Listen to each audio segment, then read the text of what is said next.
It's a beautiful Thursday morning here in Lagos. Good morning, everyone, and welcome to the program. I am Nifemi Oguntoye. Sometime in June, the president will inaugurate the 9th Assembly, and everyone is talking about the need to get it right this time, even though APC and its leadership says it's learnt from the lessons, its lessons from the past.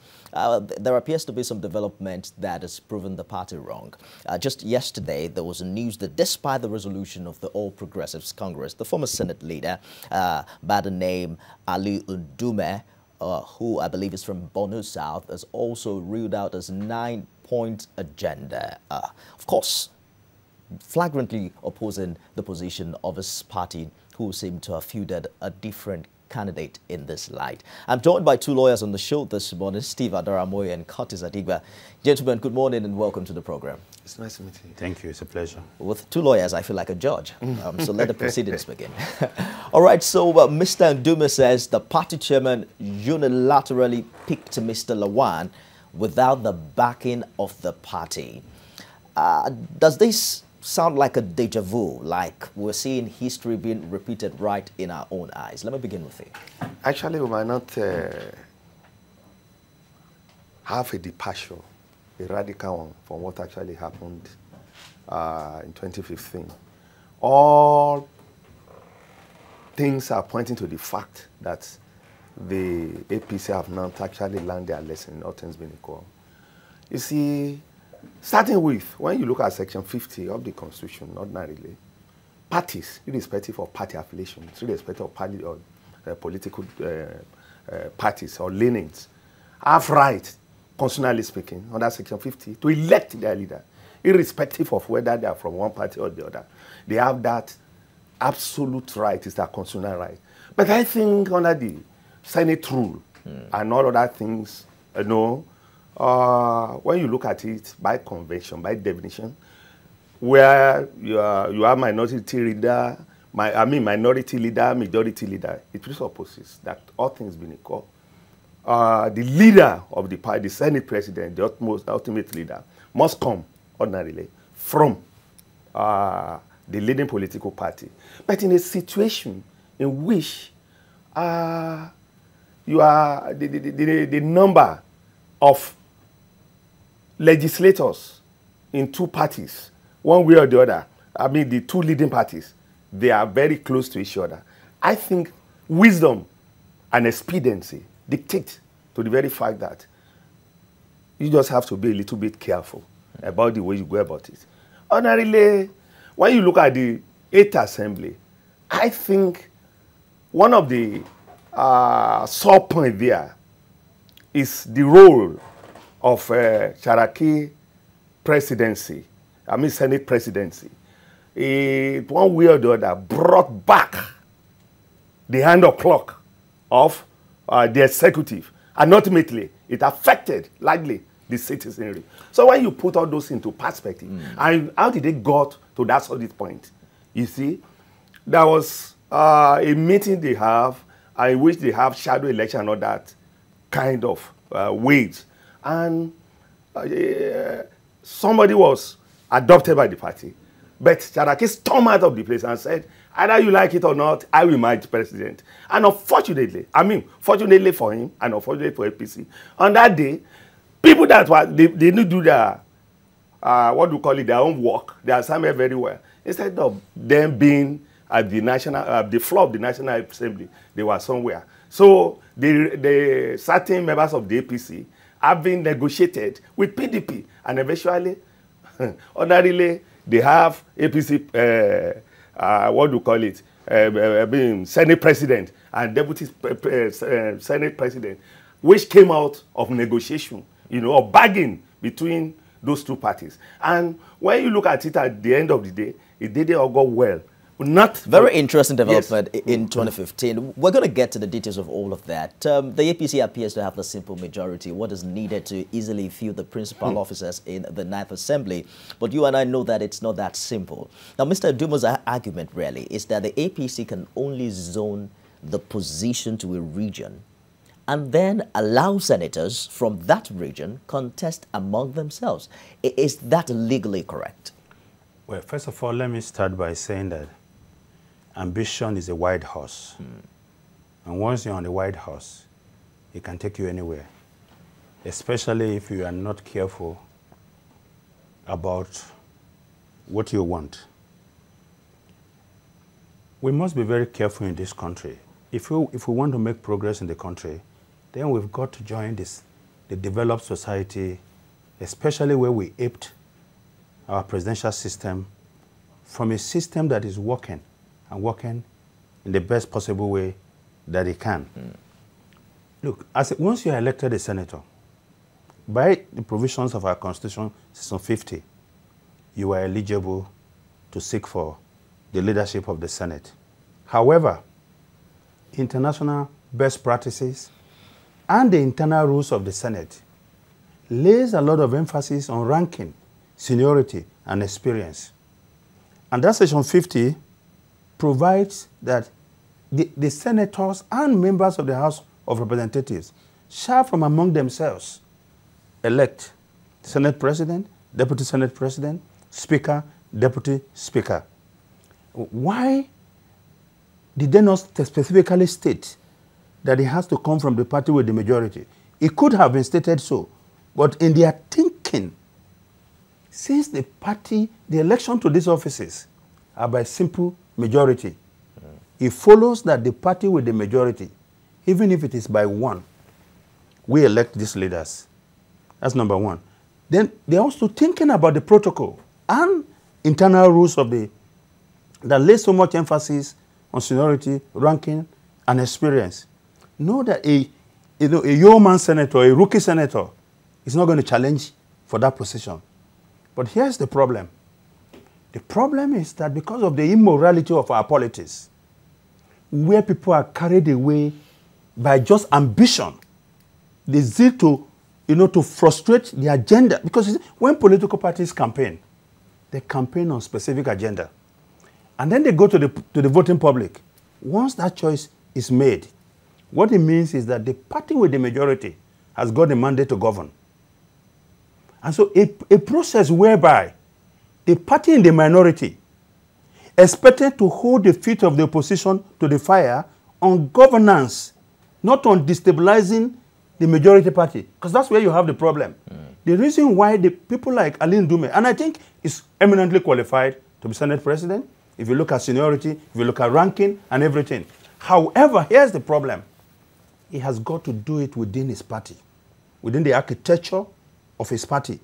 Once he leaves outside that system, what he's doing is corrupting the system. Well, the challenge here is that, is it legally binded to do that? Because you mentioned earlier that once you are elected as a senator, you seem to have the right to aspire. Yeah, but I also qualified that by saying that the existing protocols and international best practices. Look, Article 1 of the United States Constitution, where we copied our system from, specifically states that the president of the Senate is the vice president. In his absence, the Senate must elect a Senate president pro tempore. And under that section, he has to be the most senior senator from the party with the majority. Since 1949, this has happened without interruption. You cannot, a party in the minority can never aspire or connive with the majority party or some renegades or splinter group from the majority party to attempt to foist the leadership on the Senate. Let's take a minute to check out the position of the All Progressives Congress in all of this. And this position seems to have make people ask the question that, is the AP still naive? For instance, the National Publicity Secretary, Mr. Lanre Isaunilu, is of the opinion that the party, he's saying here precisely, that they do not need a single vote from the PDP. In any case, we don't actually envisage any election on that day. According to him, names of the preferred candidates would only be read to them. Is it going to be that easy for the APC this time? I really don't think so. With 65 senators from APC and 44 from PDP, a lot of things actually could happen. But I will try start by saying that it's quite unfortunate that we don't have party discipline.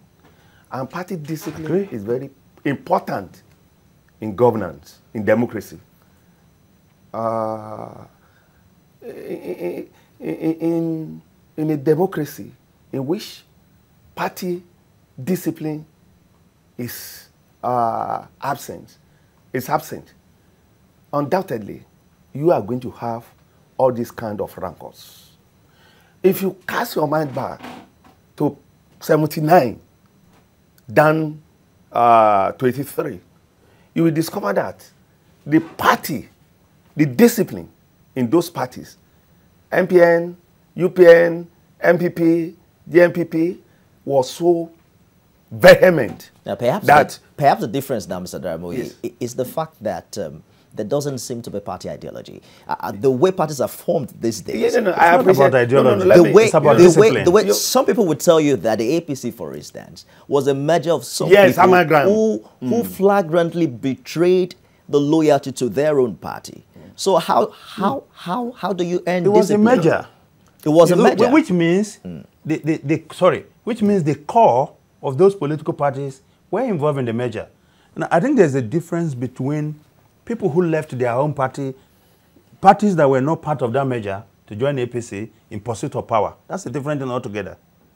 You understand? But once there's a measure, it means that you don't think that was precisely what happened. From what we saw in 2015, for instance, the APC came together. Yes. They decided who the leader of the Senate was going to be. But Saraki, in his own wisdom and knowledge, felt that perhaps the reason why he left the PDP in the first place was become a Senate president, and he achieved that particular ambition. Ambition, adroitly, deliberately put the word adroitly, to the detriment of the other side. It was clever. The other party was not clever. You look at even... He wasn't clever. I deliberately used that very clever. Okay. I know. I said adroitly and I said clever. Deliberately. You understand? Calculatedly. You know, when you look at what actually happened, he outsmarted them. In fact, if you look at what he said at the point, he said he slept inside the car at the Senate, overnight. It was a coup of a sort. I think that was Tambo, I think. You understand? No. Okay. I'm talking Saraki. I'm talking. It's what even he said after he emerged. You understand? You know, it shocked all of them. They didn't know that it was going to come out that very way. And that is why now they have to be a little bit careful. You understand? Because with what is on the ground, if there could be a sinister collaboration, you know, or let me say subterranean collaboration, you know, with PDP, some members, if they collude with the PDP, promise them they are going to give them this post, I think the scenario of 2015 will reenact itself. You see all this outside boasting and all those things. I think what they could have done is to do the assignment behind the scene properly, you know, and ensure that none of those people are going to betray the party. But like we said, you know, he mentioned something. Most of our leaders, most people that find themselves in position of leadership in this country, they are led not by service, not by altruism, not by patriotism, but by personal aggrandizement, you know, personal ego. It's all right. No. Let me get to you very quickly. You want to say something? Yes. Please do that. You know, in 2015, unfortunately, Senator Leon Dome was one of the guys who backed out of his party to support Saraki with the PDP members, and for which he got rewarded as majority leader of the party. Assembly. In the Senate. That didn't last for long, and we saw what happened to him when he had to be suspended by the same person. But his suspension, on another hand, some would say was out of his loyalty to the APC. Recall that he was standing against the Senate president, it wasn't. Look, as well as the Kogi senator. No, let's put this in perspective. There were disagreement. He called for investigation of the Senate president and Senator Dino Melaye, and the Senate felt that he went too far. That's why he was suspended. Now, the point I'm trying to make here is that, like he rightly said, why are the members of the minority party betting a member of the ruling party to split from his party, come get the support of members of the minority? It is not about the country. It is simply about prominent positions in committees. Okay. And that's why, you see, when we pollute a system, you know, because of personal benefit, what you then do is to hold to ransom the entire country. Now, you know that international best practices says that the party with the majority, even if it's by one, gets all the chairmanship position in the committees. What the minority party gets are ranking members or senior members of that committee. Even in the parliamentary system like you have in the UK, the best you can get is a shadow cabinet position. You don't get appointed if you are not in the majority party. You don't get appointed to a cabinet position like a minister in a government. Like now you have the Conservative in the UK. The Prime Minister May will not go outside of our party to go and pick somebody as a minister. Members of that party will form what is called a shadow cabinet. So you have Minister for Education, you have Shadow Minister for Education. This is the role of the opposition. But what we is that the same for a presidential system? No, I'm talking about the National Assembly now, where the rule to elect officers into principal offices is by simple majority of the House. This is what I'm saying. Look, look, what I'm saying is that in the Senate, take for instance, the majority leader of the party, that is going to be, majority leader is appointed by the caucus of the party with the majority. And the minority leader is appointed by the caucus of the minority party. Just imagine if we apply the same rule across board. An APC having the majority in the Senate and the House of Reps decides to pick the speaker from their party, holding themselves together. They picked the deputy speaker, Senate president, deputy Senate, and then pick the minority leader from the APC. How would that sound? For a minute, let's look at people cry that there's a total domination and that they are abusing their majority. I get your point. Let's look at the personality of the people involved, especially for the Red Chamber. Ali Dume is from Borno South. Ahmed Lawan is also from Yobe. Both of them from a northeastern state where the party seem to have zoned the presidency of the Senate. Both of them have spent at least 3 terms at both chambers, the House of Reps as well as the Senate. Only that Ahmed Lawan has been there since 1999. Yeah. And both have also been Senate leaders. These seem to be powerful personalities who can pull strings, from both divides. One would have thought that this is about time for the APC to, call people and not threaten them, because we've heard voices like, if you go against the wish of the party, then we're going to show you the exit door. Is that going to work this time?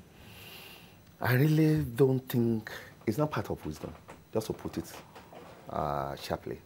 I think that one is not part of wisdom. Because those individuals, like I rightly mentioned, they're heavyweights. And in Nigerian politics, the issue of loyalty to party is not there. Loyalty to individual is most essential. It plays a very prominent role. So under such a situation, I would have expected APC to be more mature in handling the matter, having experienced such a thing in 2015. They have to be wiser. And you see the issue of lobby. They will have done one. All of them, many people are eminently qualified. And the issue of even all this zoning is because of our political architecture. Ordinarily, things will have gone by merit, you understand, and you allow things to go by merit. But when you look at the nature of our politics, those things are not part of our system. So I would have thought personally that APC, in their wisdom, will have come together, look at the way behind the scene, behind the door, and see how they are going to solve the problem. But in a situation in which they are putting, honestly, if you look at it, all those individuals that are supposed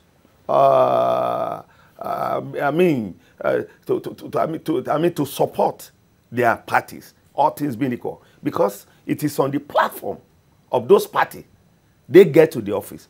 On the strength of that very fact, I would have thought, but I've mentioned earlier, there is no party discipline, no party loyalty. So my advice to APC would have been, we still have a long time, so to say June, come inside, have a closed door meeting, appeal, because I remember at the time when this race started, Uduma mentioned something. He said they didn't consult him. He said he went to Mr. President and discussed with him. And if they want anything, they will have discussed with him. You understand? Which means he will have expected a negotiation. You understand? That's right. So I'm of the view, personally, that there is still a room, a window for them to come together. Let's talk about the need for things to work together right now. The president, for instance, is of the opinion, I'm quoting him now, this is my 5th and last time of standing for election. For that reason, I like to leave something behind. And what I want to leave cannot be successfully done without your support, referring to members of the National Assembly. That's why I'm seeking your support. What happened in the last Senate and so on is regrettable, because I still feel it shouldn't have taken 7 months to pass a budget. You have a very serious job ahead of you, and it goes on and on like that. Now, I'm wondering if we are not going to be at the risk of having a rubber stamp National Assembly. For the first time, we seem to have seen an 8th National Assembly who stood its ground and was able to achieve the what? Now, unfortunately so. Yes, Unfortunately so. But then I'm also wondering if we're not going to have a situation where the independence of the legislature is not going to be tampered with when we have the ruling party calling the shot. I think we are building a house on the foundation of so many assumptions that are wrong. First and foremost, there's nothing like a rubber stamp National Assembly. And there is nothing like a completely independent National Assembly. The concept of separation of power never envisaged that one arm of government will be completely independent. Independent. Yes, look, that's the point. That's right. That's why the executive will prepare the budget and send it to the National Assembly. If it was exclusive independence, as we think it is, then the president does not need to go to the National Assembly. The fact is this: the legislature is the clearinghouse of democracy. They get to intervene in critical situations, make rules, make laws that fills vacuums that working against government delivering on to the people. Now they also make laws for the order, good and peace of the society. So you cannot have combatants against those combatants in top leadership position against the executive and hope to achieve anything concrete. Now, what you must understand is that a party brings people together based on specific ideas and rules. And once you subscribe to be a member of that party, the rules will govern you. Even the Boy Scouts have their rules. But if you then decide that you want to jump out of that party because you want to achieve something at all costs, there's nothing the party can do. So when I hear people talk about, APC is not disciplined, look, the spokesperson can be saying what they are saying, but I can assure you that internally, that is not what is going on. Now, you just read out a statement by the president. That was a pungent statement by the president asking his party members to come together and ensure that the agenda of the party is not derailed. Now, are they going to listen to him? Maybe, maybe not, depending on what they are pursuing. But I must tell you, this is not only about the PDP. The PDP is not the only party that is guilty here. Because in 2011, the PDP decided on Mulika Takonde as the Speaker of the House of Representatives. Then Honorable Aminu Tambuwa also wanted to be the Speaker, but he wasn't favored entirely by his party. He coupled together a caucus, also from the ACN and from the PDP, to defeat Mulika Takonde.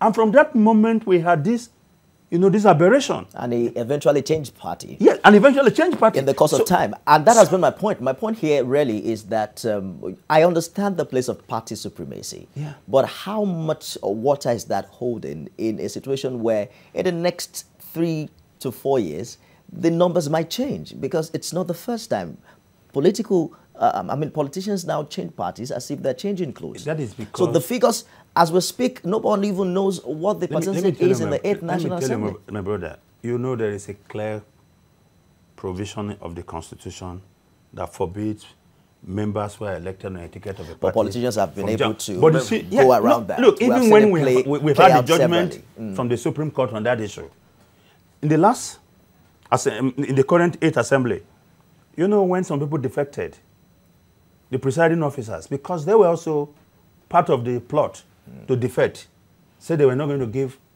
effect or force to that provision. Now, the point we are making is this. People can strive for certain positions, but they should do it within the context of the rules and within the provision of their parties. I get look, the point. if Ndume today, look, and I've made this point, Ndume is eminently qualified. Lawa is eminently qualified. Both of them are qualified. But they should subject themselves to the internal rules of their parties. And whoever is chosen as the candidate of the party should be accepted to all of them. That's the point I'm making. I'm not saying nobody is qualified. Well, I don't want us to get into the details of if there's a democratic procedure by which the party also has to subject itself to make the process seem fair or not. But the National Publicity Secretary of the APC here is saying that they're not going to share powers, including what the PDP people call juicy committees. I'm quoting him now. We call strategic committees with people that Nigerians have rejected. They're exclusive for the APC. How in tandem is this with the concept of inclusive government? We're at a threshold. Where we are presently, we just have to be a little bit careful.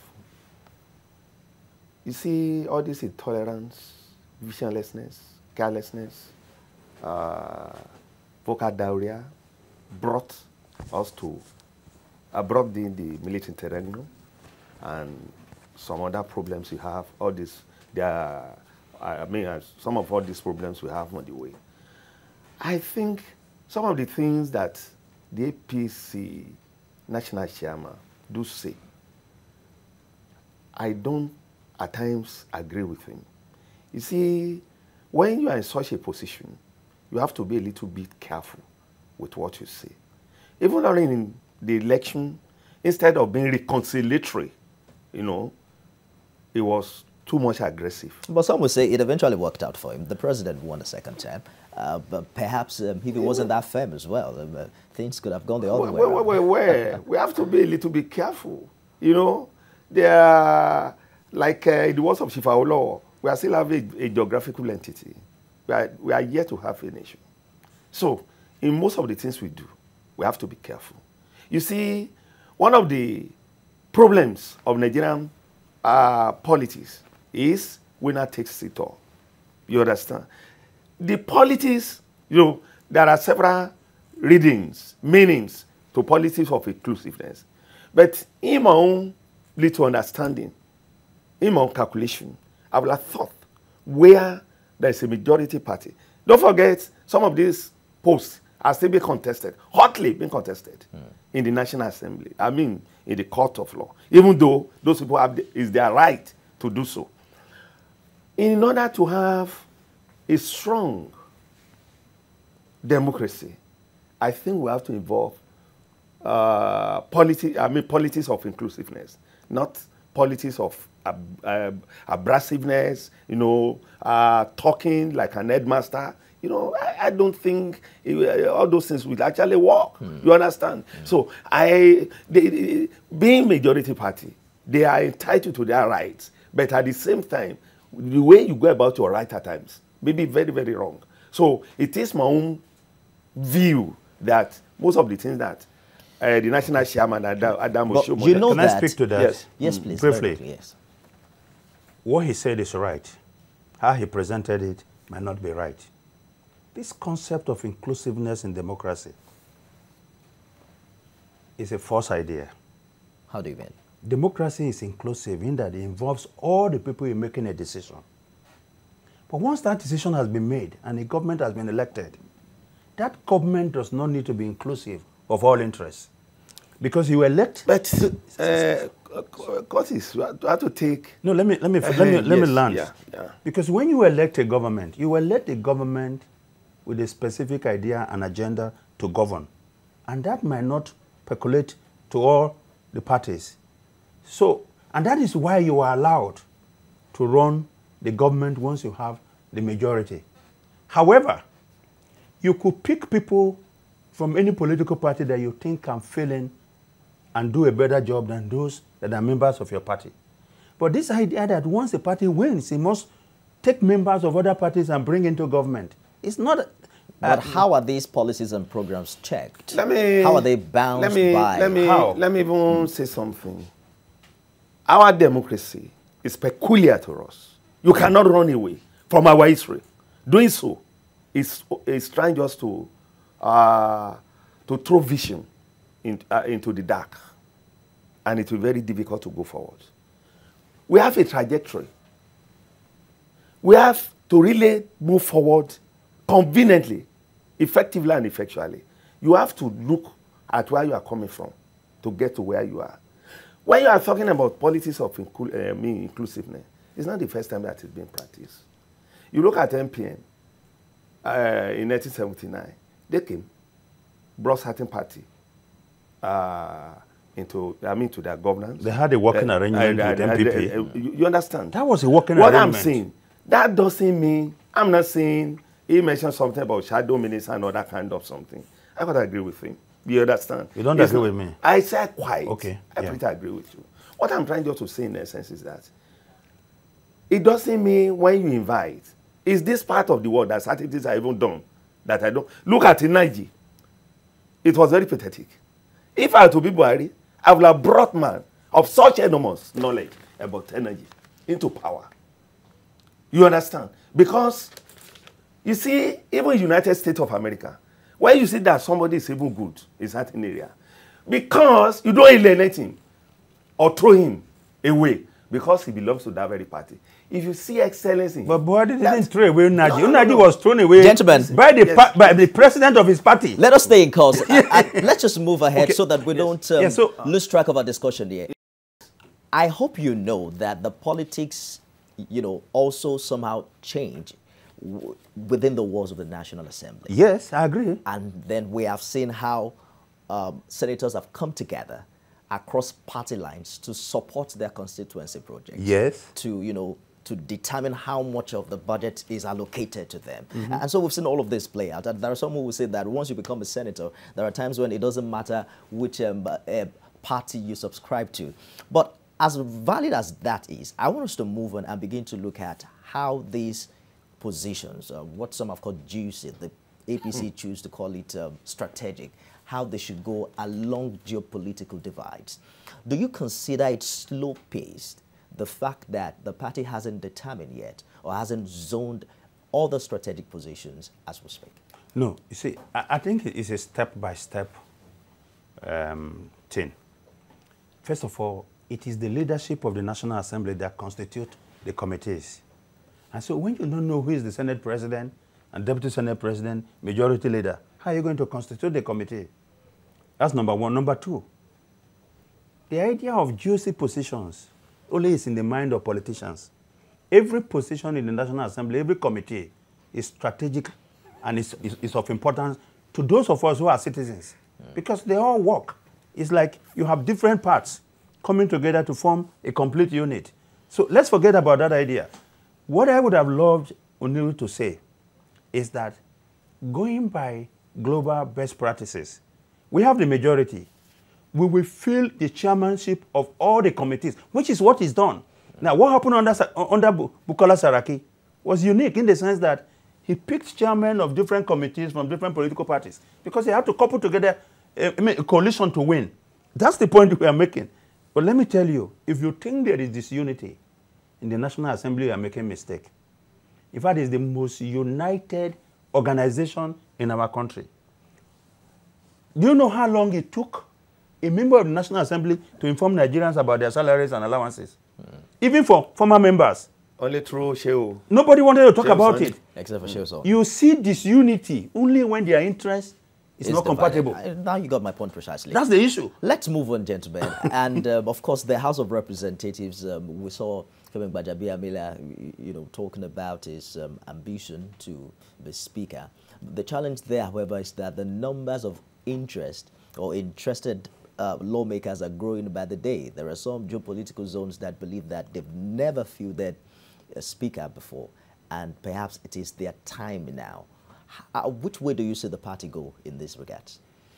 You see, this issue of zoning certain things into certain areas, likely it has its demerits. It goes against, like what he mentioned about the issue of chairman, committees, and all those things. It's one thing to win an election. It's another thing when you get there to have a vision of getting... Let me just hold you for a minute, okay. Mr. Dramoy. Let's take this call from Irewale in Ogun State. Good morning, Joshua. Good morning, Anifemi, and I greet your guests. I do appreciate the fact that they are doing justice to the topic. I would say it's unfortunate that we are still talking about positions of leadership in the assembly instead of talking about the issues that will affect the lives of Nigerians. Yeah. Though I would say in the last election, let me just be specific, I voted for Buhari not for a political party, because I love the idea that we need to bring sanity to our polity. We need the fact of his perception about being high on integrity. Unfortunately, you can't say that about his other party members. It is unfortunate that the House, or say the Senate, they are not even Democrats. They only shout democracy when their rights are affected. You see, the idea that once you cross over to the House, it doesn't matter which party you belong to, is a I mean, how can you say that? Then where did you get the agenda you are going to work with? I mean, you didn't drop from heaven. They should be able to respect their parties. But not to waste your time, I want to say that APC has a big issue. Because I would have expected that they should dialogue or beg Ndume. But I want you to know that it will not work. In the case of Okorocha and Ogun, the two governors, the way they behave, it's obvious that they are not, you can't negotiate with them. So APC at this time needs to on what they want to do. I think you made your point clear, Joshua. Thank you very much for calling in at this time. He made mention of the fact that it's unfortunate that we're not discussing the issues ahead of the 9th Assembly. But the fact here is also that everything rises and falls on leadership. So it is the leaders that drive the issues. If you don't get quality leadership, then there aren't going to be issues to be driven. You want to react to that very quickly? I think it's neither here nor there. Just to harmonize the point. It's just like the issue of, you see, the maize that's first come to the world, or the cock, or the hen. You see, when you look at it properly, if you don't get the leadership right, there's no way you are going to get all of that thing first. But how do you get the leadership right? Is the question that is very, very fundamental. Like we experienced in 2015 down to 2019, the leadership in the Senate, did much evil to the progress of the country by disallowing the executive from working out their programs the way they're supposed to be. Now, I think what should be done, they still have to come together. That's all right. Yeah. I'm going to take this call and then come to Curtis very quickly. Good morning, Atonda. Good morning. How is Osogbo this morning? Osogbo is fine.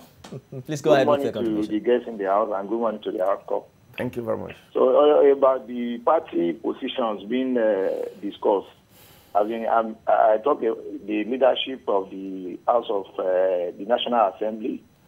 I think what is important, what should be paramount to every elected member of the APC is that the survival of the party. So, and the leadership comes as an opportunity. So, the leadership comes as a... If somebody is the speaker today, any other guy that is not a speaker now should take it as the guy's time to be a speaker. So what Ndume should have learned from his past experience. He was in the anti-party caucus of the 2015. He was cutting some meetings with Saraki and other people that they were working together. At the end of the day, it did not even work for him. So if now he's not thinking the only way he can be a speaker now, if he's even going to president of the Senate now, if he's going to work out for him, he's going to do another anti-party. It's all because right. The APC we see today, they are like consultants and they mean business, and they have a better leadership now that is serious that this party must deliver to the yearnings of Nigeria. I think you made your point very clear, Atonda. Thank you for calling in. I just find it very difficult to understand when people say anti-party, because as far as I'm concerned, an average politician does things for his political interest. So, so Ahmed Lawan was with the ANPP before he joined the APC.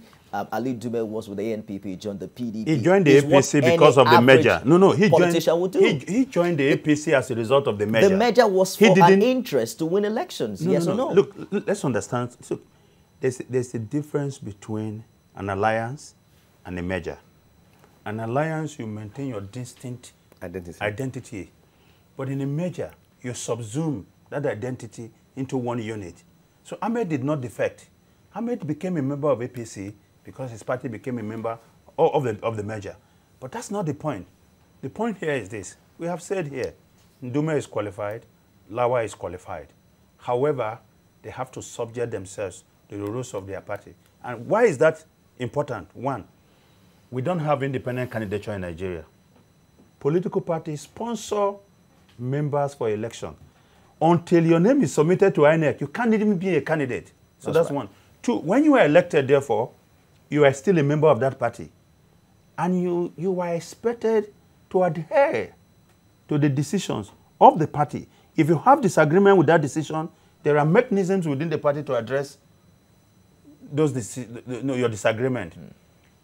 Now, the problem we have, is saying, okay, look, I don't agree with what my party has said, but I have alternative. And that alternative is couple together a coalition with the opposition so that I can I can reward them after I'm voted in. I get the point. Let me hold you for a minute. Party agenda. Let me hold you for a minute, Curtis, and take Okurafo's call. Good morning, Okurafo.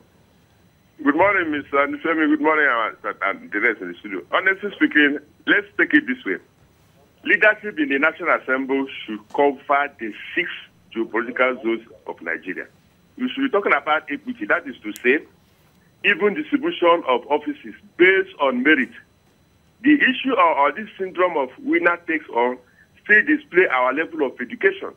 We should say no to the factor of A, power, B, money, or this issue of pockets and stomach. Look, like one of their guests rightly said there, if you look at America, there was American presidents. I see this statement.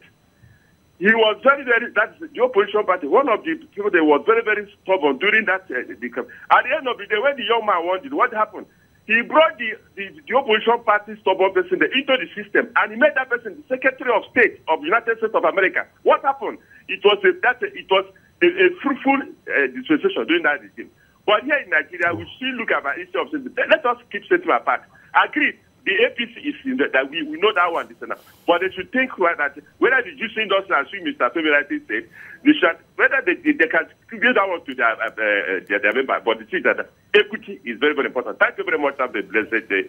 Thank you, Okurafo. If APC can do equity to all the zones within the structure of APC, The point we are making is that APC do not have to go out of its own system to do that equity with the minority party. That's what we are saying. But if eventually, APC cannot pass bills by itself. It still will require 2/3 of the House, which will include members of the opposition. No, that's not the point. Look, the point is that when there is a bill is not introduced on basis of party politics.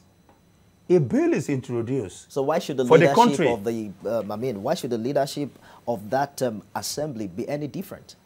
And the reason is because, going by the practice, for instance, don't forget that the National Assembly is organized on the basis of caucus. So you have the minority caucus, you have the majority caucus.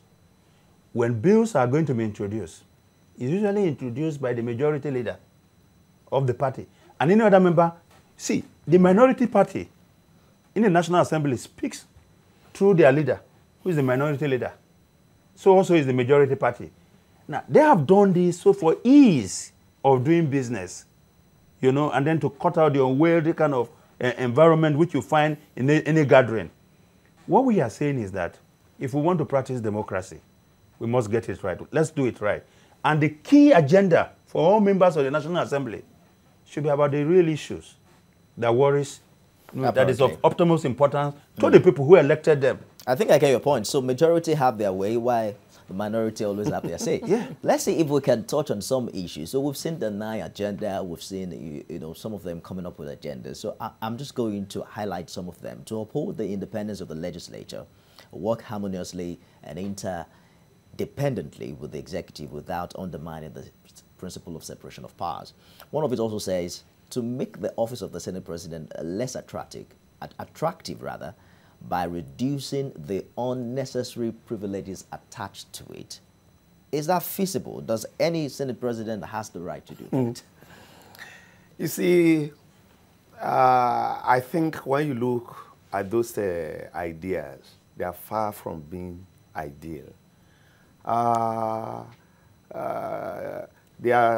It's just fancies of somebody, you know, who is craving the power and he wants to get it. Ordinarily, there is nothing bad actually in all what he has said, because you look at the idea of a separation of power, you know, I mean, maintain the identity, the separation of National Assembly. Because when you look at the issue of separation of power, ordinarily, the assembly, they are supposed to maintain, you know, the independence to a certain extent, even though there is no watertight separation of power anywhere in the world. But someone will still have to come to the reality that the independence of the National Assembly is still very, very fundamental, you know, to effective and effectual performance of its obligations.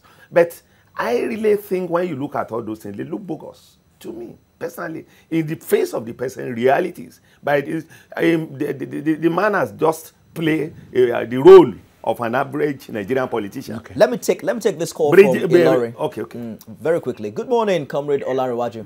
Good morning, Nifemi. Good morning, the guests on the studio. Thank you very much. I want to start my take based on the last position urged by the speaker, one of the speakers. One thing we need to get clear. It is high time we have National Assembly that is different from what we have been having at the state level. And we can only have this if the National Assembly is able to project their leaders by themselves. I agree that conventionally, the majority, I mean the party, APC, should present the president, the Senate President, in a much that wins the hearts of other members. What you're having at the state is just an appendage. We don't have a clear separation of power at the state level. If proper care is not taken, that APC, you know, force a certain candidates on the National Assembly, two things will happen. One is we are going to have a rubber stamp when we are expecting our democracy to germane with what is available at the national level. At the same time, we are going to see the kind of National Assembly, the crisis may be riding. It's like APC have not learned their lesson based on the political honor we have been expecting from back 1999. At a time when we fought the leadership on the National Assembly, they won't last long. We could remember between Ikuremadu and Keinamani. We know that the party, PDP, projected Ikiremadu there. But within themselves, they were able to resolve Nkeina Mani. They still go to the next out of rep. During the Mulika and we saw what happened during the Mulika and Bankole. We realized that the party wants Mulika by all means, but the entire honorables want the Bankole to be, because it's going to speak as the image of the house, the two houses. So it is better we learn from the history and be able to assist our democracy by ensuring that the competent people that are going to strengthen the democracy, the presidential system of government we are practicing, should be the priority. I wish them all the best. Thank you very much for your contribution, Comrade Olanrewaju. Let's hit the issues here. One issue that has reoccurred over the years has been our inability to pass our budget on time. We're yet to get the 12-month calendar cycle right. As we speak now, the 2019 budget still hasn't been passed. Is it a function of the leadership? Do you see that change by getting the party's favorite as the Senate president? Yes, that could change. It's a function of so many factors. You know, when dragging of foot becomes the major agenda of the leadership of the National Assembly, yes, see, let me tell you, democracy is about negotiation. It's about attaching weight, the right kind of weight, to the issues that matters. We will always disagree. You and I will disagree in politics because we come from different backgrounds.